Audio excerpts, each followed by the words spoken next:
Hi friends, ఇవాళ ఏంటో తెలుసా? కార్తీక శుద్ధ విధియ అనమాట. ఈరోజు ఏంటో తెలుసా? భగినీ హస్త భోజనం అంటారు. భగిని అంటే సోదరి. తన చేతులతో తన అన్నదమ్ములకి వడ్డించడాన్నే భగినీ హస్త భోజనం అంటారు. అసలు ఇది ఎందుకు చేసుకుంటారో తెలుసా మీకు? యమధర్మరాజు చెల్లెలైన యమున తన అన్నని ఎప్పుడూ భోజనానికి ఇంటికి రమ్మని పిలిచేదంట, కానీ ఎప్పుడూ వచ్చేవాడు కాదంట.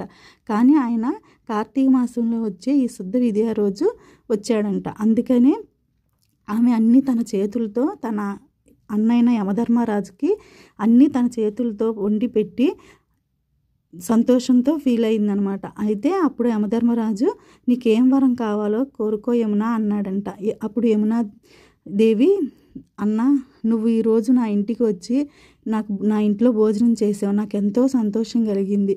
ఈ కార్తీక మాసంలో వచ్చే ఈ శుద్ధ విధియ రోజు ఎవరైతే అన్నదమ్ములు వచ్చి భూలోకంలో ఇంటికి వచ్చి తన చెల్లెలతో కానీ అక్కతో కానీ చేతులతో భోజనం చేసి వెళ్తారో వాళ్ళకి అష్టైశ్వర్యాలు, అట్లాగే సౌభాగ్యంతో పాటు వృత్తి దోషాలు ఏమన్నా ఉంటే పోగొట్టమని చెప్పి వరం కోరిందంట. అప్పుడు యమధర్మరాజు సరేనమ్మా అని చెప్పి కార్తీక మాసంలో మనకి ఈరోజు ఇలా జరుపుకోవాలని చెప్పేసి వరం ఇచ్చాడనమాట. అందుకే మనం అన్నదమ్ములను పిలిచి ఈరోజు భోజనం పెడతారనమాట. అది దీనికి అర్థం అనమాట. మీ అందరికీ నచ్చితే లైక్ చేయండి, షేర్ చేయండి, సబ్స్క్రైబ్ చేయండి.